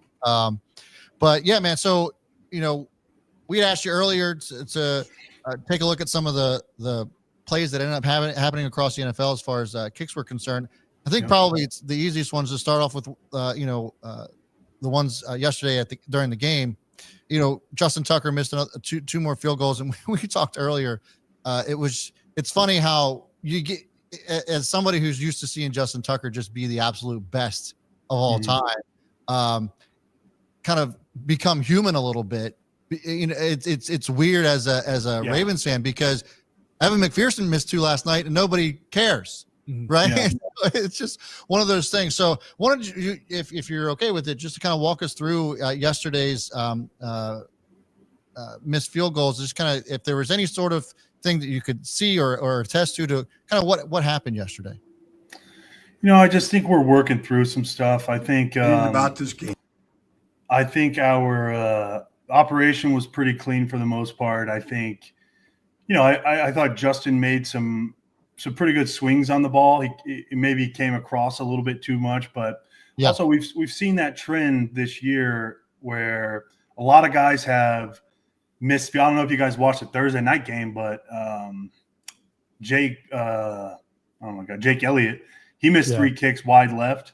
And then McPherson last night missed 2 wide left, and then Tuck misses 2 wide left. So we've seen that trend this year a lot more than I think I've noticed in the past, where guys are missing the ball left. And it almost looks like the first one that Tuck missed, I honestly, when I watched the tape, I don't really know how that ball went left. It came off his foot. It initially started right at the upright, and then it kind of came back to the left third of the upright, and then at the last minute, it just went and dove left. And that's just could have been a miss. Could have mishit it a little bit. I'm not 100% sure. After talking with him game, he felt like he struck the balls well, and he kind of was just like, I'm not really sure why that ball's going left. Everything looks good on his end, and unfortunately, the ball's just traveled left, and we missed both those field goals that at the end of the game, we're looking at our, kind of scratching our heads like, man, we could have used those field goals. And it's a tough environment. The field was in a tough condition after the Pitt Clemson game the day before. And I'm not in any way making excuses for performance because Boswell was 6 for 6 for the long of 57. So obviously we're playing on the same field, and he did extremely well. And I gave him mad props at the end of the game. I mean, that's a hell of a performance. Offense is struggling, and that guy nails 350-plus yard field goals and ultimately wins the game for him. So, shout out to Boz. But, Tuck I think the best thing we can do is just keep swinging because we're going to keep getting those opportunities. And Justin, like you said, Justin's never really been in this situation before, and no one's kind of ever seen it. It happens all across the league. And in Baltimore, we've been fortunate that this hasn't really happened to us. And a lot of that, all of that goes to Justin because he is Justin Tucker and he's the best kicker in the league for a reason. And, I think we're just figuring it out. We're still working through some stuff. We still got a lot of football left to play. Still got 6 games left. And I have the most faith in him. I think I know we're going to get that shit fixed this week. And we're going to do everything we can to make sure that doesn't happen because we, as a unit, the three of us, when we go out there, we're expected to get those points. And every time we don't, it's kind of a punch in the gut to the rest of the team. And so, we've had some unfortunate misses in all 4 of our losses this season. And, that's unacceptable by any of our standards. And I think the best thing that we're going to do, and kind of like I told Harbs yesterday, like, just keep giving us opportunities, man. Like, you got to have faith in us. Justin, me, Jordan, what we're capable of doing as a unit. And there's nobody else on the planet that I'd rather have in these situations. And, I hope that you guys don't lose confidence in us because we haven't lost confidence in ourselves. And Harbs kind of echoed that sentiment back to me that, hey, we're going to keep giving you guys chances. Yeah. We know, it's just the way football goes. As we get later in the year, it gets colder, games get more intense, they start meaning more, and field goals are important. And as we saw yesterday, and luckily Philly was able to overcome those misses on Thursday night. But, last night, same thing happened in Cincinnati. So we're going to keep getting those opportunities, and we're going to start knocking those bad boys down, and we're going to go on a run here the rest of the season. And it's going to be a great look for us, and it's going to be great for the Ravens and great for the Ravens flock, man. I'm really excited about what we have coming. I know people are upset about yesterday. We're upset. We're kicking ourselves in the foot here, and we made a lot of costly mistakes, and unfortunately we walked out of Pittsburgh with an L, and that's unacceptable to all of us on the team and in the organization. So we're going to get that cleaned up. We got a big one this week. Next Monday, the Harbaugh Bowl. So we're going to be ready for that. Yeah, I have no doubt about that. I think that you hit the nail on the head. Zach, what you got? Yeah, just real quick, Nick, before we move on. You talked about just kind of the confidence you haven't lost in yourselves, and Harbaugh reiterated to you guys that he's going to keep sending you out there. He still has the confidence. You guys, you missed the first 2 kicks immediate. It's, love the way football works. It's not a few quarters. It's not the next game. Literally within the same quarter, you are right back out there to attempt a 50-plus yarder. You nail it. What does that do for your confidence as a unit? Is that one of those where it went through and you're like, okay, back on track? Like, just we're back. Yeah. We definitely that definitely helps. We strive for that every time. Even on that 54-yard field goal, my snap wasn't that great. It was a little low, and luckily Jordan was able to handle it really well and get the ball down on the spot and really fast, and gave Tuck a lot of time to see it. And that's the Tuck that we've come to know and love, and he struck that ball really well and went right down the middle of the uprights. So I'm sure that's a confidence booster for him. I know it's in there all the time. Every time I snap the ball, I'm expecting him to just strike the hell out of it and put one right down the middle. So I have the utmost confidence in Tuck. There's not another guy that plays football, that's played football in the past, that's dead or alive, that I'd rather have out on my team, back there behind me when the game's on the line. And he showed it through this year, and he's shown it all the way throughout his career. And we kind of talked yesterday. That was his first miss in Pittsburgh and since his rookie year. I don't know if you guys saw that. Wow. Yeah, he went 13 years without missing a field goal in Pittsburgh, and unfortunately, that had to happen this week. But like I said, Tuck's a guy he always talks every game. He always talks to us about facing adversity, and it's kind of a joke. It's kind of this little ritual thing that we do, but it's something that we kind of take to heart. And as funny as it may seem to other people, like that shit's very important to us because we know that there's going to be situations like this where we miss 2 field goals and we're facing a lot of adversity. Our back's against the wall. The stadium's chanting Tucker.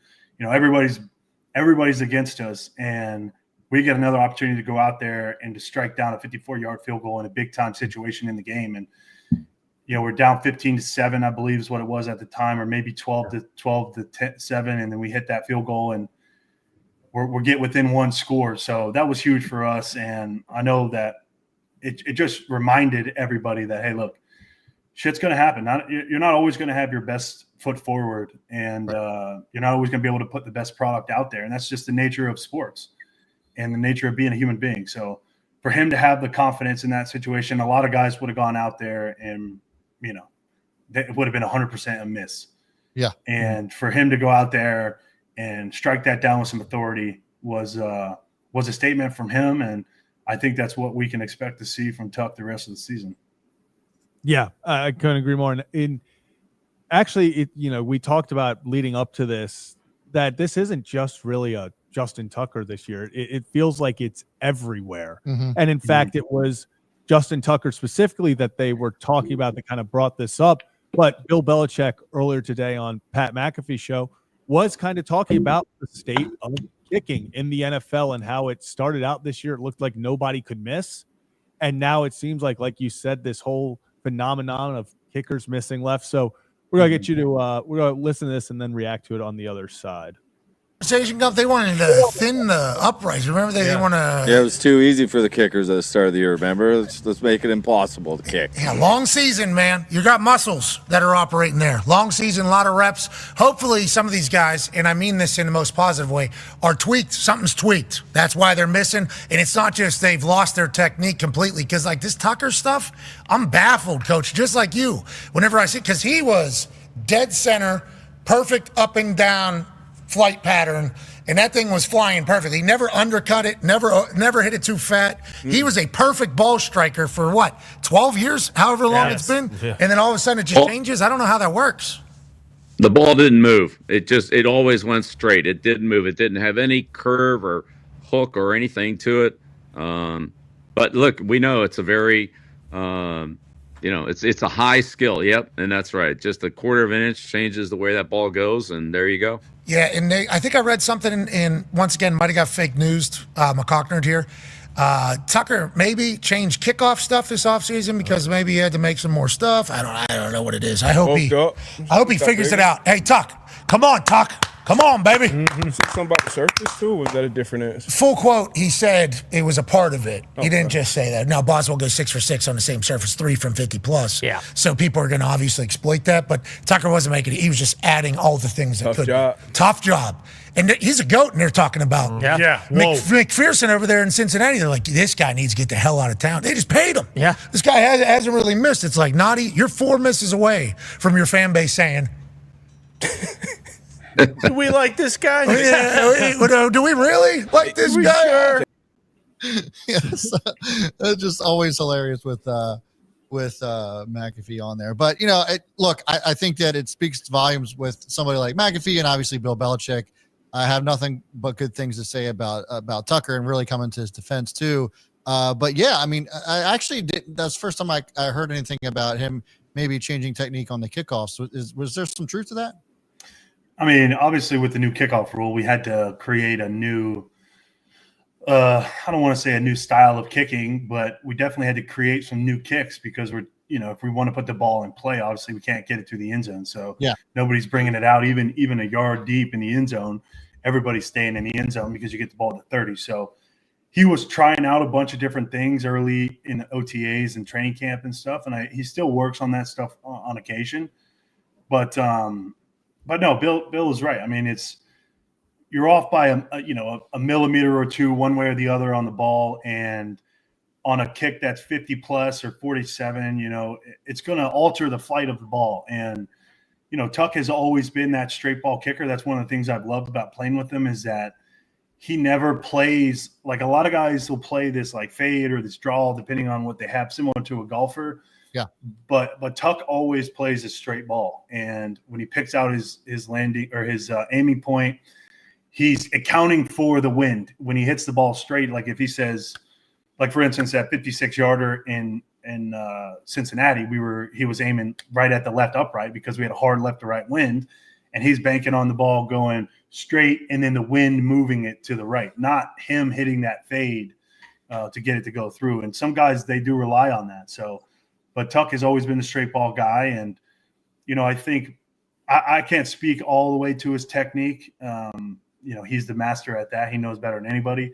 Yeah. But but for me, what I see in practice and what I saw in warmups yesterday, and he's just a little bit off in the games. And, I think we're going to get that shit figured out. And I know Justin, and I know the work he's probably beating himself up right now. And he's probably thinking about things he could have done better. And he's probably watched that clip 1,000 times by now and both those clips and trying to compare it to maybe the 54-yarder. And we're going to get back to work tomorrow. We got meetings and stuff tomorrow, and we'll have practice again on Wednesday. And, it's like there's nothing else we can do is just get back to the basics and continue to work on our craft and perfect our craft and get ready to roll on Monday night.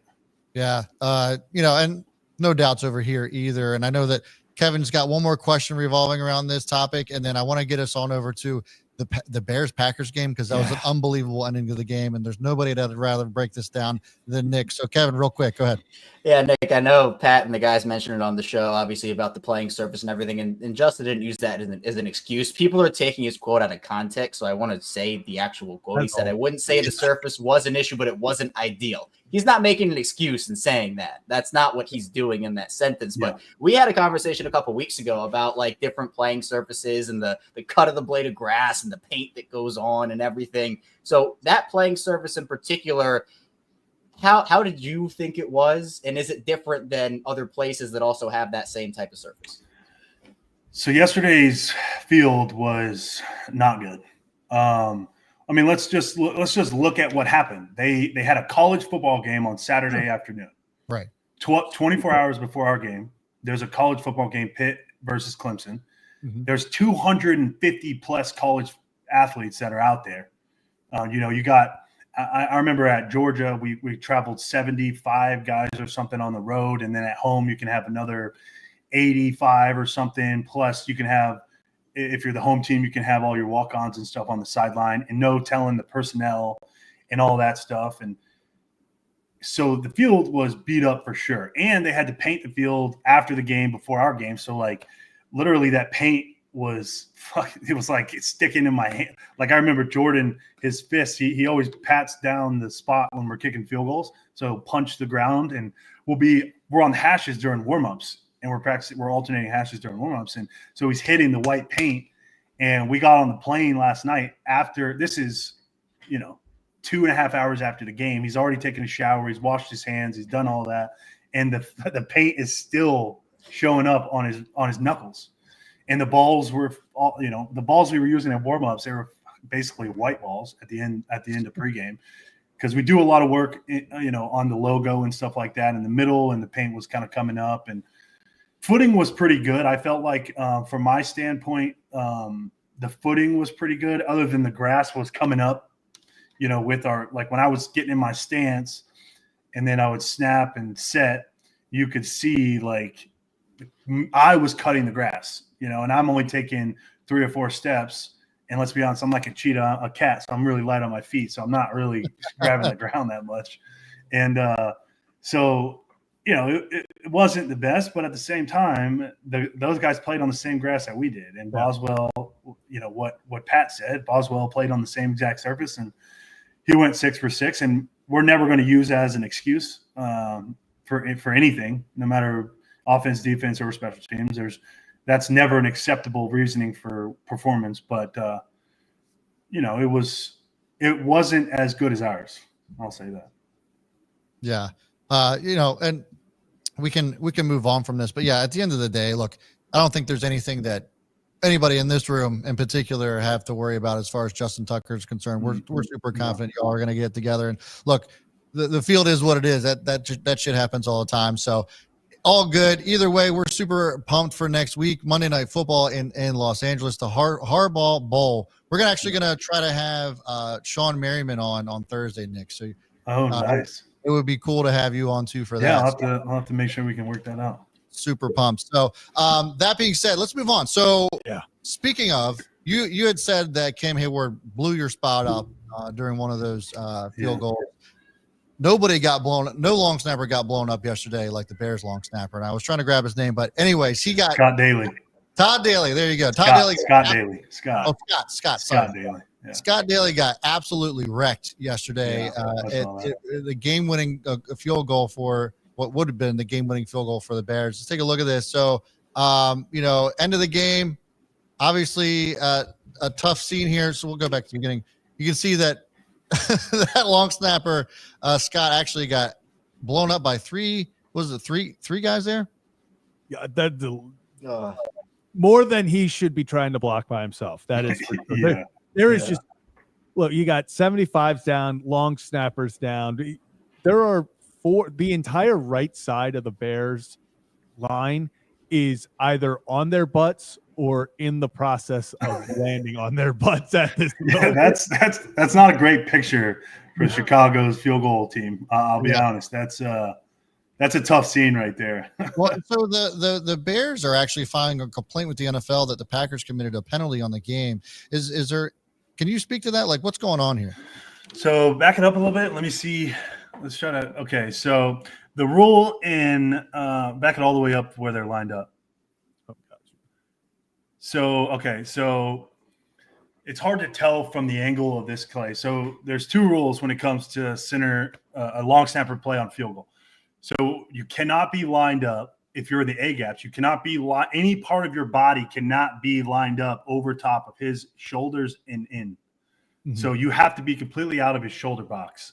Meaning the long snapper. And so this guy on the right side here, he looks to me like he's probably outside of it, but it could go either way. I'm sure the referee kind of told him. They do a really good job of telling. They don't actually have a mic in this situation here, so they usually tell the mic linebacker to make sure his guys are in the right spot, and if they need to get wider, he'll tell them, hey, move 93 out or whatever. So that's like the alignment rule. And then when it comes to engaging, you're not allowed to have forcible contact to the head or neck of the long snapper. And this is where we've seen a little bit of a gray area because these D linemen are really good at this stuff, and they do a good job of hitting the shoulder first and then driving into the neck or into the head. And I've had a couple of those against me, particularly in Dallas, that I can remember off the top of my head, where it's a 50-50 call. Like the referee, they obviously have a really good sight line. They're both looking right at the play. So the guy on the left is the one that makes the call. That's his job to make sure that nobody hits the long snapper and everybody's lined up outside the shoulder box. But so if you run it here, if we just move it a little bit forward, the one thing I can say about Scott, if you look right here, obviously his legs are fully locked out. He's basically standing straight up while being bent over at the same exact time. But the one thing I notice in having, as I play the position here, the biggest thing you can't do on field goal is have a narrow base, because what it does is it shrinks the surface area that you take up in those gaps, and it adds more stress to both of your guards, and it also makes you an easy target to move because you have no base. You're in this particular case is basically his weight. If I had to imagine, his weight is on his toes. He's got nothing to stop. If they make contact with his shoulders, he's going to go flying, and ultimately that's what happens here. You would love to tell him, keep your ass down, widen your base out. Try not to move your feet when you're snapping a field goal because you want to have that sturdy base. And a lot of guys do this where they snap just like they do on punt, and they kind of move their feet a little bit, and it creates this small gap here. And he's basically a dummy at this point because there's nothing he can do. those two guys combined, if I had to guess, they're probably close to 700 pounds of mass. Somewhere between 650 and 700 pounds of mass hitting him. You have nothing to stop them. You're literally an inanimate object just sitting there in the way. And these guys are able to get underneath you and basically just flip you over like you're a damn chair or something. And that's what happens here. Puts a lot of stress on the guard. You can see 76, I think, on the right here. I would say he's too high, and his left foot is not back far enough to give him that wide base so that he can brace for contact and not fall backwards. But a lot of that comes from being too high. So are you saying where, like, you see 79 right on the left, how his inside foot is much further back? That's where you think he needs to be. So from this screenshot right here, obviously from where we're watching, the Packers are rushing from the right, they're left. Is there anything besides, his foot needs to be back that you're like, this is a bad situation for them to be in? Or do you think it's just the combined, the long snapper's too skinny in this position and the right guard is kind of not getting back far enough to kind of help make up for that? Yeah, I mean, the biggest things I see is obviously with the long snapper, all four of the interior linemen with the 70, 79, 76, and 58, or whatever number that guy is, they all, to me, they look too high. 70 and 79 have good bases. 58 looks like his weight he's basically already falling back. His weight is way too far on his heels. So as soon as they initiate contact with him, again, he's not going to have anything to stop him from going backwards. And he ultimately flies back here.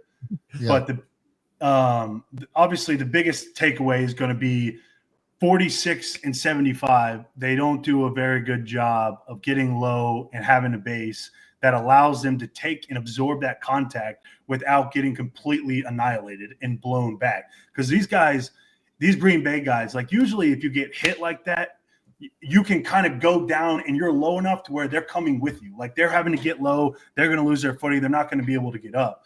But because they're so high, it helps the Green Bay guys stay vertical, and it allows them to get not only knockback, but also height so that they can get their hands up and make a play on the ball. And it's a tough, I mean, let's be honest, dude. You got a 240-pound long snapper against 3 or 4 300-pound defensive linemen. It's a really difficult task for the long snapper. And not a great matchup. No, it's definitely a mismatch, and that is the weakness in all field goal protections. I think one of the reasons that Baltimore likes me so much, and I think part of it is one of the key things is I'm probably the heaviest long snapper in the NFL. I weigh about 262 pounds, give or take. I'm not the tallest guy by any means, but I'm big enough to where don't get me wrong, I'll get my ass blown up. Like Cam Hayward didn't blow me up because he hit me like in the chest and I went flying back. Like he kind of went low and he kind of hit me in the knee, like right above my kneecap. And it almost, and if you want to see the film, it doesn't look super good on the film. I kind of hyperextend my knee a little bit, and then it just causes me to fall down. But he was so low that he's not a threat to blocking the field goal anyway. And we've had this happen to us against Cleveland in 22, where we're high, they're above us, and then we can't do anything to help them, and we just boost them in the air like that. So it's a tough play. It's a very physical play. When those guys decide to turn up, man, there's only so much that we can do on the inside. And my heart breaks for Scott. He's battled a lot of adversity over his career, and that's an unfortunate play. I mean, I didn't see the trajectory of the kick, but maybe you could say the kick needed to be higher. But at the same time, the line has a job to do. And to me, the Bears just had a total failure by the left guard to the right wing over there. So again, good. I was just going to say good play by the Packers there. Oh yeah. Yeah. Sorry about, it was a great play by the Packers. And great play by them. Game changing play. Unbelievable winning play. Game winning play, unbelievable ending to that game too. Another heartbreaker for the Bears, which absolutely sucks. I was just gonna say, can you imagine a 260-pound Nick Morris lining up as a tight end as he's listed on Madden? telling you, it's a vertical threat with a I'm a vertical threat according to Madden, baby. Yeah, that's the muskie you're talking about right there. Of course, he's a vertical threat. They must have. Listen, coming at you at 19 miles an hour. Are you kidding me? Yeah, with this? they must have seen my my practice squad footage from 2020 when I was lined up as a tight end, boys. That was some dirty tape over there. I used to put some moves on him, boys. Yeah, you got some stories from there? We got to see some. I'll never forget this. It was like the end of the season. I'd already played my game, so Morgan had already gotten COVID. So I was basically done for the year. There was no, barring injury to Morgan Cox, I wasn't going to get back on the field as a long snapper. And so I was just kind of, I was getting paid a little bit, and I was just trying to do everything I could to help the team. I was basically like a Swiss Army knife. I think I recorded snaps on scout team at every position on offense except for center. Quarterback? Yeah. When we played the Browns that Where year, is his footage? Is this footage? I know you guys record everything. They did like a tight end pass thing. It was Hooper was a tight end back then for Cleveland, and he had a little bit of an arm, so they did like this tight end pass thing. But I don't have access to the tape anymore. It's in the archive somewhere, I would imagine. But I remember we were playing. Yeah, I can't remember if it was Cincinnati. It was someone like right at the end of the season. It might even have been in the playoffs. But I was playing tight end, and I was lined up in the slot, and had like a quick little slant, like a 2-yard slant, and Deshaun Elliott of all people covered me in the slot, and I did a little cut inside, boom, catch, touchdown. Let's go. Everyone was kind of making fun of Deshaun because I'm a long snapper, and I just put a little sauce on him. But I got back over to the thing, and Harbs looks at me and he goes, "You need oxygen?" And I was like, "No, I'm gonna be good. I'm gonna be fine." And he goes, "Nice job." I was like, "Thanks." That was my highlight of the scout team game. I love it. Yeah, 46 eligible is going to feed families. That is for damn sure. Ravens Steelers rematch. Nick Moore versus Deshaun Elliott. That's right. Hey, rematch of 2020. I don't want to give Deshaun nightmares, man. I love that. Well, Nick, look, we've taken up enough of your time. We certainly appreciate you coming on and helping us get more clarity on the special team side of the ball. I feel like it's a underappreciated part of the game that I certainly enjoy you coming on each and every week and learning us on. So we appreciate that, my man. I love talking ball, man. And let's not forget that Pittsburgh was the number one special teams in the NFL going into this week. And, I thought as a unit, as a phase of the game, I thought we played really well in all facets of special teams. Obviously, we need to make those field goals, and we will. But as a whole, I'm really proud of the way we played on special teams. Guys showed up in a big-time game and in a really elusive environment. We have a lot of young guys on special teams. Shout out Sanusi Kane is, he's banged up with the ankle, but he's a hell of a football player, man. I'm excited to see what he's going to be able to do in his career. He's really taken on that role as the special teams guy.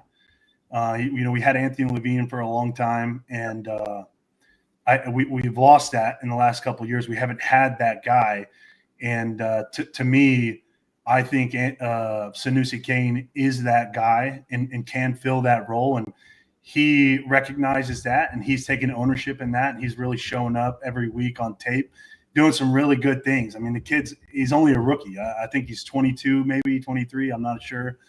But he played a hell of a game yesterday. I know he helped me out on one. I made a mistake on a block, and he was there to pick up my trash. So, I just want to give props to him. I hope hope everything's good with his ankle. And shout out to all the other guys. Christian Welch is playing well. Chris Board, Malik Harrison, Bo Brady, another rookie from Maryland, Jalen Armour-Davis, Tyler Wallace. I mean, all these guys are showing up every week. And for us to put that on tape against the best special teams unit in the NFL speaks a lot to their character as men and as character as football players, and also their willingness to sacrifice for the team, because it's not always – special teams isn't that glamorous position. You're not going to get you're not going to get the $20 million. You're not going to get, all the stuff off the field.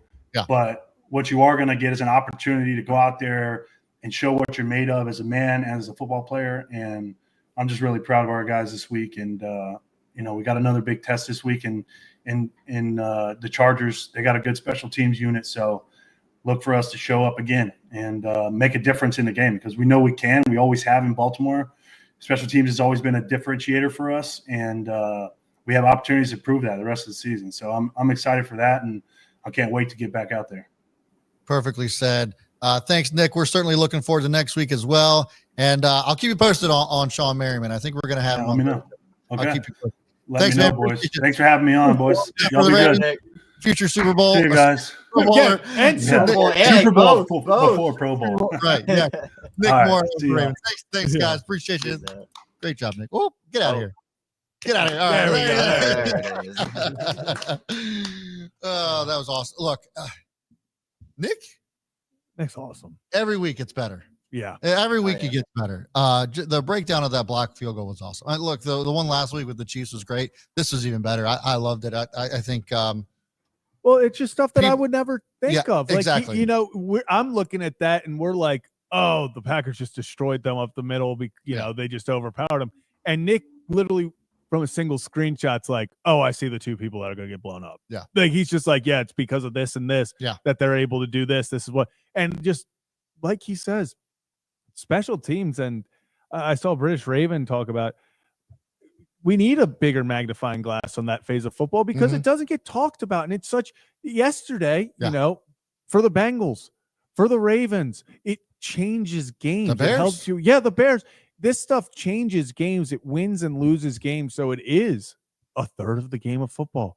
How many times this year we talked about last week, with Nick, and even without Nick, the Steelers seemingly have won games every single week because of special teams. Whether it's a big play here or there, a blocked kick, a blocked punt, a big return, they're winning games on special teams. Nick knew that going in. And, we can even say it this time, 6 for 6 field goals.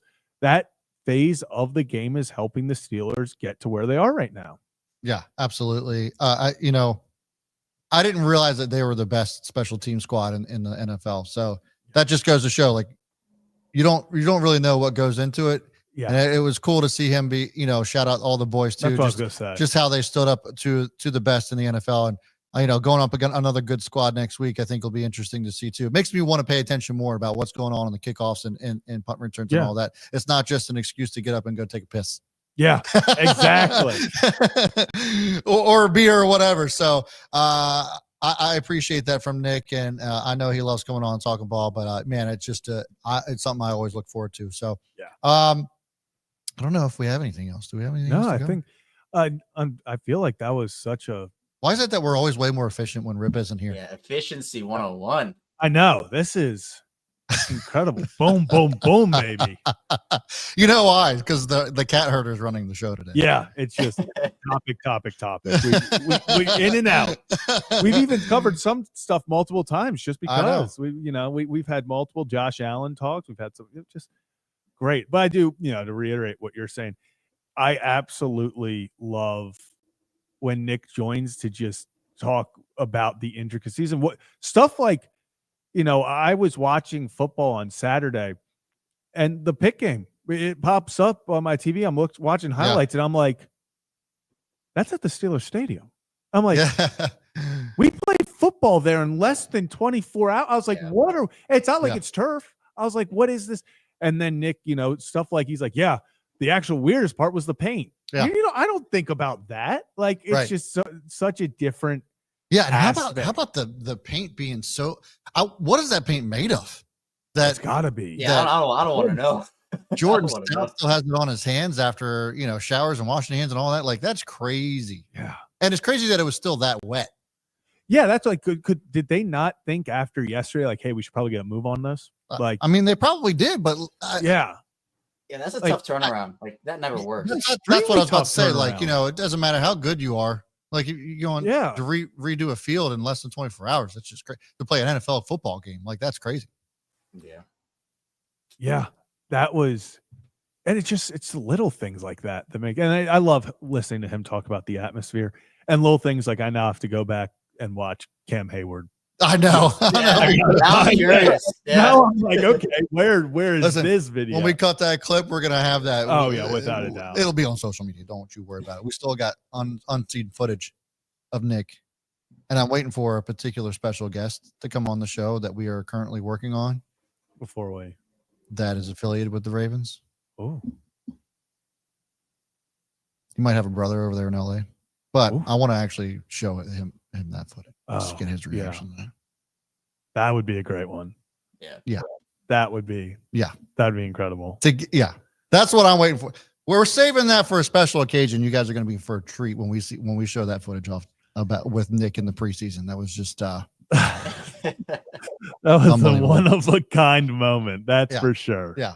Yeah, that'll be like a Super Bowl. Like they win the Super Bowl, and it'll be like, this is how it all started with Nick Moore getting blown up in the preseason. When Nick gets selected for the Pro Bowl this year, the second it gets released, I'm putting that out. Yeah, releasing that and be like, this is the your start Pro of it Bowler? all. Yeah, this is what the NFL sent into the Pro Bowl. Have we not lost shame? Have we lost shame in society? Oh, we love you, Nick. All right. Well, I guess that's going to do it for Yeah. today's show. We certainly appreciate you guys tuning in. I know it was a little bit different. As far as I know, Rip is still in the air. He is on a plane on his way back from LA, as it would be. But we'll be back on Thursday at 3:00. I'm going to work on Ryan's ass, not literally. Whoa! To get Sean Merriman here on Thursday. We've had Sean Merriman on so many times. He's a friend of the show. He's a friend of ours, and I know Kevin's had him on quite a bit too on his show. So that's going to be exciting. I can't wait for next Monday too. This is just you get done with a Pittsburgh Ravens game, and then you're going to the Harbaugh Bowl. Like, what more could you want for this? 2 week stretch in football. He may be in the air, but yeah, he heard your plans for him. So I'm going to be on his ass. Listen, if Rip isn't going to be here, we got to have Rip like sayings, and that would be something. Yeah. Rip Oh, would say. that all right. Yeah. Extremely accurate. Yeah. But he wouldn't. He would go, "What? Act like nothing. What did I say?" Right. Yeah. Exactly. Always clueless. Exactly. Well, guys, thanks so much for tuning in. As always, we appreciate you. You're going to play the music? Yeah. Okay. Play music.